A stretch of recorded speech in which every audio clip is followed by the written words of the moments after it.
entrepreneur. This is Mark Newsom, Mr. Marketing. Welcome to this special presentation entitled How to Quickly Tell If You Should Buy Your Web Traffic or Not. Entrepreneur, your actual numbers will tell you all you really need to know to make the right decision. Ladies and gentlemen, in this brief video, you're going to be exposed to some incredibly simple math. It's going to help you decide whether or not it makes economic sense for you to buy your current web traffic or if you should be doing something else to generate highly targeted traffic to your website and or blog. So let's take a look at the economics, if you will, of your paid traffic. Now here's the first thing. We're going to talk about something called visitor value. It's a fancy way of saying, look, as a direct result of the money that your visitors spent within a given time frame, let's say 30 days, you're going to decide what those visitors were actually worth to you as a business owner. So we're going to say that you grossed $825 in the last 30 days. Now let me just stop and say something really quick. It's not the amount. That's irrelevant.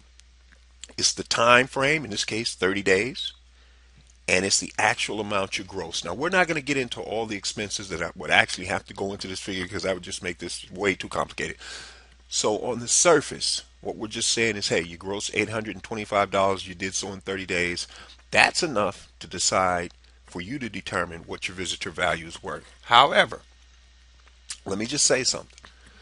Let's suppose you had 625 total unique visitors to your site within that same 30-day period, because that's the other figure we need. But now, let me be clear here. Let's suppose you had a total of 2,124 visits to your website in the last 30 days, and that's a little different. In reality, what we're saying is, hey, 625 unique IP addresses came to your website, but you had a total number of visits of 2,124. That could be 20,000. It doesn't matter. It was generated uniquely by 625 people, which means if you did the math, you'd find out that each visitor came back on average 3 times, a little over 3 times. But in reality, one person may have come back 25 times. Who knows? Another person twice.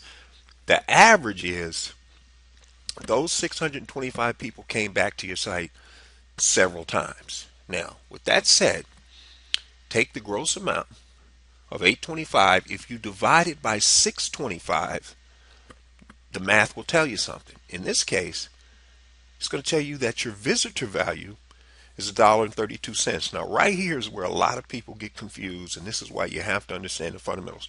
If somebody asks you what was your cost per lead, there's no way for you to know that based on the information you have right now. But those leads did cost something. You say, well, wait a minute, Mark, the lead cost me $1.32. No, that's your visitor value. In other words, that's what paid customers.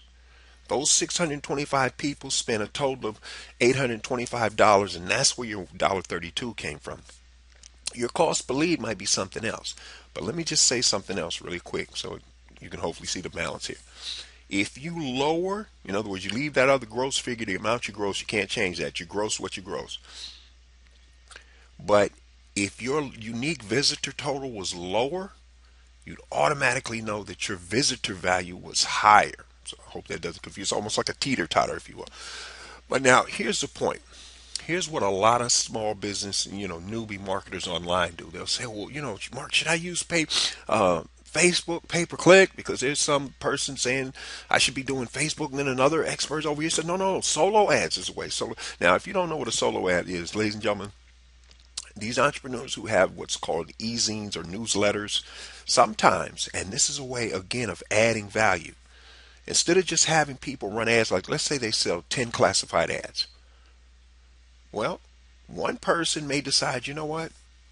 I'd really like to buy that audience's eyeballs and have nobody else compete with me.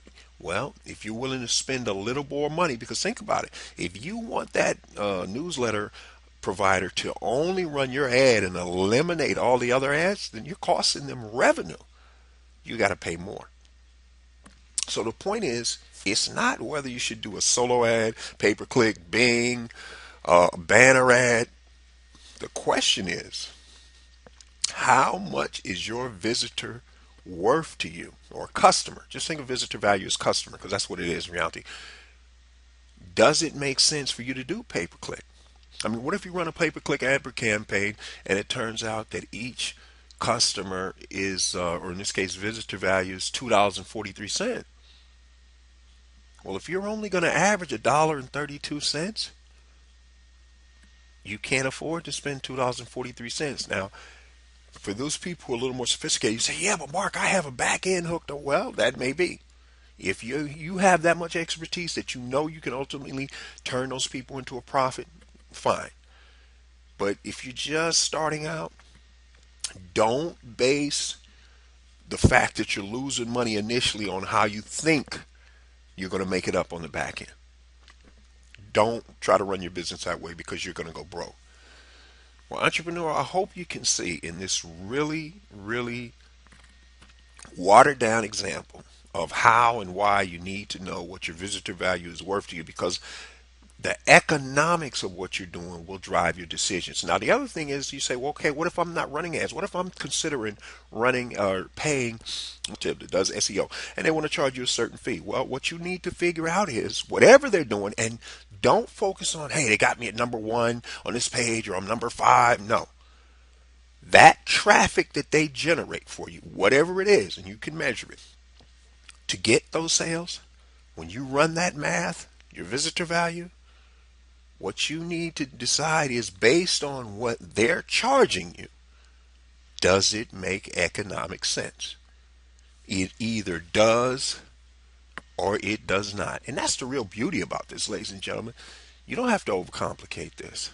So hopefully you can and see why and how and what you need to know when it comes to deciding whether or not you should pay for your web traffic. Now, ladies and gentlemen, for those of you who watch enough of my videos, you know this is the part where I go into, for those of you who want to discover. But let me just say something else. You see that JPEG right there? Ladies and gentlemen, I didn't create that. I wrote it, but I didn't create the JPEG. If you have that kind of skill, you know how to do this Photoshop, start looking around, find maybe some local companies that are placed well in the search engines, and reach out to them and offer to become their, I'm just using this as an ebook, their graphic designer. Do it at your cost or even do it free on the condition they give you a link inside that report. Because if they're placed high in the search engines, they're getting traffic, ladies and gentlemen. So you want to leverage that. And don't put a link in there that sends them to your blog. Create a free drawing. If you don't know how to create a page on your blog, find an expert on Fiverr, somebody that does. You create a free drawing, tell them what you're going to give them, make it something really cool, like $1,000 worth of or $500 worth of Photoshop, your expertise. And the point is, now with all these links out there and people come to your website, some of them are going to hit your page and enter for that free drawing. And say that every 30 days you're going to select a winner. What do you think you do with everybody else, ladies and gentlemen? And you're going to need a paid autoresponder, by the way. That's the other thing. You know, GetResponse, Aweber, who I use, Constant Contact, iContact, Infusionsoft, whatever. You're going to need a paid autoresponder. But the point is, you follow up with everybody else and you give them a discount on some products or services. This is a real simple, proven way to get yourself up and going. So on that note, ladies and gentlemen, for those of you who want to discover how you're going to add an additional 25% more gross profit to your bottom line, do so in the next 90 days or less without having to add any new customers or clients, then entrepreneur, do yourself a favor. Grab your free 9-page special report. Just head over to youcanmarketonlinenow.com/sales because that's where you can get it. This is Mark Newsom, Mr. Marketing.